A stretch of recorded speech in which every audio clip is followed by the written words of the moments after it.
Joy Sports checks have revealed Black Stars coach Kwasi Appiah will be released from his position from the national team on Friday. I never thought it would be so soon.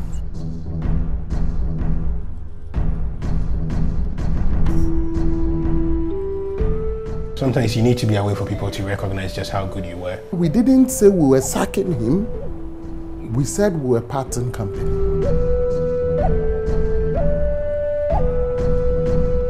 On this note, I have the singular honor to introduce to you the reappointment and the new coach for the Black Stars, Mr. James Kwesi Appiah.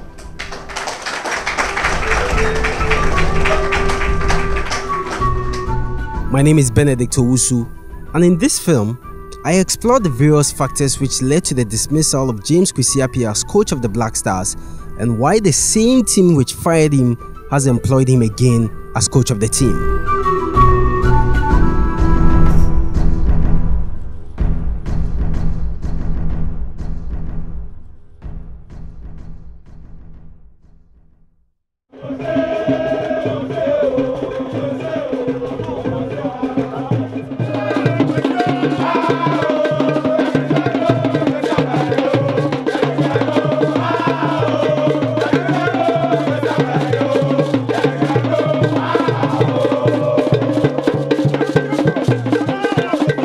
James Kwesi Appiah played as a left back for Asante Kotoko between 1983 and 1993. Appiah played for the Black Stars for 5 years. As a coach, Kwesi Appiah received technical training from English clubs Manchester City and Liverpool. He was Ghana's assistant coach between 2008 and 2012. Some people become coaches immediately after their footballing careers. I think that if you were Kwasi Appiah in the way you were, and you've got to go back to his background as a player and everything, everywhere he's been considered a natural born leader, not by what he says, but just the sheer respect that he has among everybody. So he was Kotoko captain for an incredibly long time, Kotoko coach at some point, Black Stars captain for a long time. He walks into a room of his colleagues and the respect is palpable in many ways.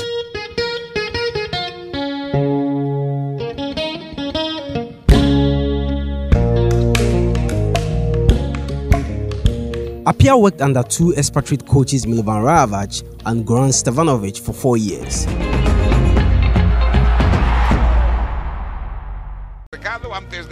Some few days after the Africa Cup of Nations in Gabon, the Ghana Football Association parted company with Israeli trainer Avram Grant. Names of coaches came up for the vacant coaching job, but Kwesi Appiah was appointed as head coach of the team once again. It was after Plavi, Goran Stevanovic left, and the board thought that Kwesi Appiah has been working under several coaches, and given what he had done under Plavi even before him, the board thought that it was now time for him to be handed the mantle, because he has proven during trainings and match preparation, during matches and the rest, that he was ready for the top job. And that was when the FA decided to give the job to him. If you spend the period that he spent assisting, first it was Rajevac before Stevanovic, over a 4-year period he seemed to have known the team inside out. The players respected him. He knew his stuff, as we would have noticed in the qualifiers that he oversaw. And then I thought the timing was perfect. There's really no perfect time for any such thing. But a 4-year apprenticeship, I reckon, sometimes is enough based on the qualities you define. It's not every assistant who goes on to become the boss, but I think Kwesi proved over the period and over the period that he's proved since 2013 that it was good enough to hand him the job. He's a colleague, he's a celebrated coach I've worked with. We've been so close. And he has happened to take the first Ghanaian coach to take Ghana to the World Cup. Yes, and fortunately for him, he's coming back again. I think Ghanaians were calling for me. It's not because of me. It's because of the little work that I did. You know, and that's what I'm talking about. I was not looking at Ghana at that time. I was looking at Ghana next 5-10 years. what should we gain from these players that we're bringing in? And it's about people recognizing the work that I did by bringing a whole lot of young players, to make the team. And for me, a team is a good team when there's competition in the team. When you don't have competition in the team, everybody relaxes and plays as he wants.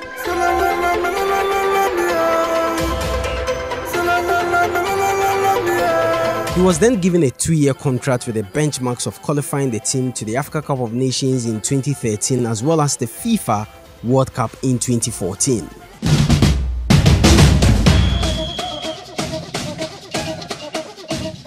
Under his leadership, the senior national team qualified for the 2014 World Cup in Brazil, making him the first black African coach to take the country to the World Cup. Therefore, given the targets of, as usual, winning the trophies before him, qualifying the team to the World Cup. Those were the immediate targets given to him. And as we go in tournaments, you don't expect Ghana to go into a tournament like the Africa Cup of Nations and not expect to bring the trophy home. But also, there was the need, having qualified for the 2010 World Cups, there was a need to also continue the tradition. And that was also added to him. And also to develop local talent for the national team and invigorate the squad. In the wake of the fact that several players who had played in the 2006 and 2010 World Cup were on the wane. So there was the need for him to, deliver on that front. And I would say that on that basis, given the players he discovered for the national team players, he gave opportunities to in the national team are now today some of the key players in the national team.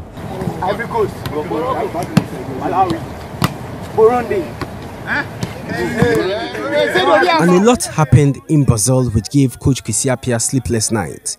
From players fighting officials to government flying $3 million in cash to Brazil to pay appearance fees owed the players and avert a potential boycott, to some unpleasant comments made by Kwasi Appiah during post-match interviews. But was he to blame for all of these unfortunate events? OTJ doesn't think so. I think the biggest tragedy is that we allowed the events of the World Cup in Brazil to mask everything that happened. I think it's a tragedy because I'm more than convinced that the events in Brazil was not a reflection on Kwasi Appiah's personality or his know-how as a coach. I think it was more a reflection of the chaos of our organization, the greed of players, our inability to plan properly. I've covered many World Cups. I've not seen a single World Cup where we allowed money to consistently just overshadow everything. In 2006, it wasn't Ratime Djikovic who made money issues easy. The organization of the team made the money issues easy. In 2010, we made the players the central focus, which gave Ratime Djikovic, Milovan Raivat, all the peace of mind to prepare the team and focus solely on the football. That was when the team could say, we don't like our camping base where we are, we want to go somewhere else, and they are moved within a few minutes to the Sun City Hotel, pay the best money, treated and fitted like kings, and the coach got his tactics spot on. What we had in Brazil was consistently allowing times when the coach needed to train players and the rest to be dominated by meetings over money. It had never happened. Never had I seen the Black Stars go into a major tournament where everything centered around the money. And I think it's a bit disingenuous that we sort of seem to blame Kwasi Appiah for that. He didn't keep the money, he didn't have to fly the money. It basically was not his fault that these things degenerated that way. But did anything good at all happen when he was coach of the team from the period of 2012 to 2014? Kwasi Appiah was criticized immensely by some football pundits for introducing young and inexperienced players into the team. For those critics, this is one of the reasons why the team failed to impress. I just think he was trusting young players a bit more. Everybody speaks about his so-called bad relationship with their youth, but he was the one who gave Jordan more opportunities than anybody else did. It's true that it was Goran Stevanovic who introduced Jordan into the Black Stars, but Kwasi Appiah gave him a lot more responsibility than any coach ever did. I like how much more responsibility he gave the likes of Christian Achu. He trusted players in a way few people had done. And over a period, I think he basically kept things simple. I also think, like most people say, that in the key games, he thought deeply. The way we beat Egypt was not just down to an old Egyptian team. It was down to the fact that the coach discovered that you needed somebody who could play the ball long, so start Montari. You needed somebody who could press high, start a bit of an Asian. John had pace, exploit the lack of pace of an Egypt backline that was included a few 30 or 30-year-olds, and it worked perfectly. We saw what he did against Zambia. After the Nations Cup in 2013, we were all convinced that the World Cup dream was gone. And in what Kwasi Appiah did against Zambia and against Egypt, I think he really did prove that at the highest level, he is still the top coach. Before the GFA announced Kwasi Appiah's exit 3 years ago, everyone on the streets of Ghana knew the word. It was a badly kept secret. We were convinced in our minds that when he had done well, given all the circumstances that prevailed, and we were convinced, fully convinced, that he had done well. But since the extension of the contract to the moment we decided to part company, remember, we didn't say we were sacking him. We said we were parting company. Lots of things happened in the background that both him and us agreed as part of our severance deal not to discuss in public. So it was the basis upon which we decided to part company. So once together, you understand, then it wasn't that Kwasi Appiah was sacked? Absolutely not. The statement we released said we parted company, okay, which means that we had agreed to go our separate ways. I thought that we could have done a lot more better in the sense that, you see, if you look at the time I came, I think we were left, 3 or 4 months to the Cup of Nations. I had something in me, to try to encourage our local players and at the same time the local league. Yeah. So the first competition, I took, I think, 4 or 5 local players to that competition. And then secondly, I had an ambition that, look, Ghana, we got to a stage where sometimes some of our players, I won't play for Ghana again. And everyone was crying. It's like we had no one in place. So my ambition, when I came the first time, was, look, let me bring a whole lot of young guys so that even if in a year's time we don't get anything from them by after a year or 2, they will represent the nation. So bringing in a whole lot of players, we were able to go to a Cup of Nations and go to semi-finals, and then use the same young guys with some few, senior players, to get to the World Cup stage. So it's something that I think that the next coach after me should have continued, yeah, and if he had given the young guys, many of them also, opportunities, we would have had a whole lot of a pool of players to pick from. And for me, that's what I believe in. It's a whole nation's team. Yeah. It's not like a club where you are limited to 25 or 30 players. Ghana has got thousands of players, yeah, but it's about giving the opportunity to play. But if you call the players and you don't give them the opportunity to play, what's the essence of calling them in the first place? Because it's not about me judging who is good. It should be all Ghanaians say, okay, this guy came, he played, he did well. So if Samajan is not there, he can also play. But we've not been doing that, so we are always over-dependent on very few players. Kwasi Appiah left and Avram Grant, former Chelsea trainer, was brought in. Appiah, after leaving Ghana, went to Sudan, where he managed Sudanese Premier League side Al Khartoum. Khartoum, not as big as Al Hilal and Al Merrikh, but Appiah managed to build a team that competed with them. At some point, he was named manager of the season in Sudan.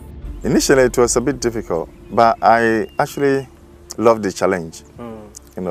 Traveling to another world, another country to showcase what you have. And the good thing is, when I went there, my ambition was, look, let's take this as a project. Let me build a team for you.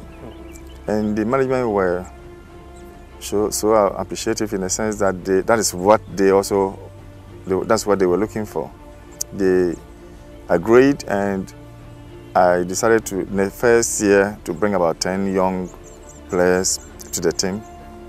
And at the end of a year, I had 4 of them go into the national team, the younger ones. So they understood where I was coming from. So the following year, I added I added another 6. And then I think the third year, I think by the time I left, we had about 22 young players who have been promoted to the first team. Awesome. The good thing is, apart from the 4 who were playing for the national team, 5 of them were with the Olympic team, and then we had, I think, 2 or 3 of them also playing for the under-20s. So it was, and now in Sudan, if you go to Sudan now, people are talking about my team, in the sense that they had one club who always put the ball down and play. Many of the clubs, they just play a long one and keep fighting. But we always want to start the attack from behind and try to end in the post. But the other thing is, many of them are really young, and the project was for 4 years. So that by the end of 4 years, we should start achieving, laurels for the club. And you won Coach of the Year as well there? Yeah, that's why even when I was leaving, it was a big blow, not to only my club, the Sudanese Federation, and anywhere we went, they appreciated the fact that, I've changed the team that they used to know. And you read a lot. At some point, they didn't even wanted to make you head coach of the Sudanese team. Yeah, they approached me, but the only unfortunate thing, they wanted me to handle my club and the national team as well. Oh, okay. So I said, no, this is a hard job, because the thing is, if for instance I'm handling my team, and my team is playing the match, I can't leave my team and go and monitor the rest of the players. So I decided not to take it. Either I take that as a full-time job, or I stay with my club. Now he's back as Black Stars coach, and the nation is wide awake with lots of expectations, even though to the average observer, the qualification to the World Cup finals in Russia looks like an impossible task, especially when one of the toughest to position, Egypt, are 6 points clear of the Black Stars, who have only E points. For me, I've learned a lot. There are so many things that, whilst I was in Sudan, because in Sudan we don't go out. You only go out in the evening to train, and you come back home only watching telly. So most of the time I was sitting back and looking, back at what really went wrong, what went right. And there were so many things that I thought, I did wrong. There are so many decisions that I thought, okay, maybe if I'd done it this way, it would have helped. So it's made me learn a lot and become stronger and a better person, Unlike the first time, because the first time, that was my first experience of being the head coach of a national team. So within 2 years, there's not much you can learn. But whilst in Sudan, I was able to look back and make sure that there are so many petty mistakes that went on, on and off the pitch, that I think needs to be improved. Or there are so many things that needs to be changed, and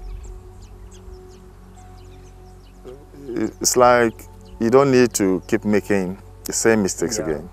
And there are so many things that the FA management also needs to change, which I've started drawing the attention to. And for me, it's about the future of the country. It's not about me. So day in, day out, we all keep learning, and I believe that it's making me more stronger. we thought he was good, but circumstances then did not permit us to be able to continue. What has changed? A lot has changed. The trajectory has changed. Foreign coaches have come and gone. A lot of people have also compared the work of some of the foreign coaches who came under him. He has also gone to Sudan. He has done a great job in Sudan, where also runs like Al Khartoum. In Sudan, you talk about Al Hilal or Al Marik. You know, these are the top teams in Sudan with big budgets and all of those things. But Al Khartoum, before Kwasi Appiah had gone there, how many Ghanaians had even heard of Al Khartoum? Because they were also runs, a middle rank team. He took them from an also run team to take them to the Sekafa level to play in the Sekafa tournament, and I think they got out at the quarterfinal or semi-final. You know, that tells you that it's made project with the same thin budget, not comparable to what Al Marikh or Al Hilal have, but is able to punch above its weight. He played in the Confederations Cup the same. If, for instance, he had had, you know, the budgets that Al Marikh and Al Hilal had, you would have imagined the impact you would have made. This has given him a broader picture, a broader perspective of what it is. It has also given us a broader picture after Avram had left, and a broader perspective. So we think that with all of these experiences, it fits in well. Not only that, but he went before a panel. It doesn't matter. Isn't it more important that the same football association thinks he's good enough now for the job? That should be the most important factor. What the football association thought in the past has not stopped the football association from giving him the job now. So it obviously means that the football association have decided that whatever their doubts about his competences were then, that they are convinced that those failings have been overcome, one, or two, that they are not strong enough to prevent him from doing a good job. I would rather read meaning into that, because which is the bigger decision that has been made here? The attempt to get a technical advisor, or the attempt to hand the man a 2-year contract worth over $30,000 a month? Obviously, the attempt is handing him a contract. That's a bigger statement of faith in his competence than anything else that's happened, and that's the only thing that matters as of now. Appiah has gained a lot of experience in the handling of the Black Stars, and as of now, he has mastered all the causes of their previous failures in assembling the best for the nation and how to get a squad prepared for the battle. Silas Tete is a former coach of the Black Stars and remains the only coach on the African continent to have won the FIFA Under-20 World Cup. Bobo, as he is popularly known, has an advice for Coach Kwasi Appiah. First of all, you should look to God first and thank God that he has returned back to the job he left some time ago. It's few persons that will get this opportunity, so he should do his best, open his mind, go deep into the profession, and I remind him that he is capable. I remind him that he is capable. And I will wish him well and let him know he shouldn't underrate any situation at all. In this profession, some coaches have worked and reached this stage. This is his time. He have to print his name there. Print his name there, and this is an opportunity for him to do it. The Ghana Football Association has decided to let the main Black Stars coach handle the local Black Stars. The first time this happened was during Coach Milvan Rava's reign from 2009 to 2011. We want to make him succeed, and we see the benefits of it. Tomorrow, when there's a chance between you and a competing foreign journalist to do something for Mother Ghana, people will be able to point to Kwasi Appiah and say that when we gave a chance to a Ghanaian, he was able to deliver. Let's give the chance to you. Because, look, mind you, as a Ghanaian, if you go outside to go and work, you start on a back foot. You know why? Because you are a foreigner. Everybody would love to prefer that the natives of their country take up these positions first. If there are no hands, that is when you bring in foreigners. So in the same light, let's ensure that he succeeds. And his success story is not only a success story for our national team, but it's a success story for all Ghanaians. Today, if a Ghanaian footballer, is done with his playing career abroad, how many of them are picked up by the foreign teams they might have played for 10 years, 15 years, 20 years to become coaches? They are not.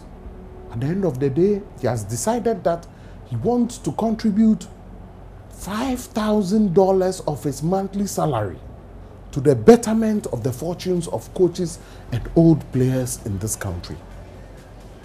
If for nothing at all, this money is staying here in this country to give somebody some food to eat.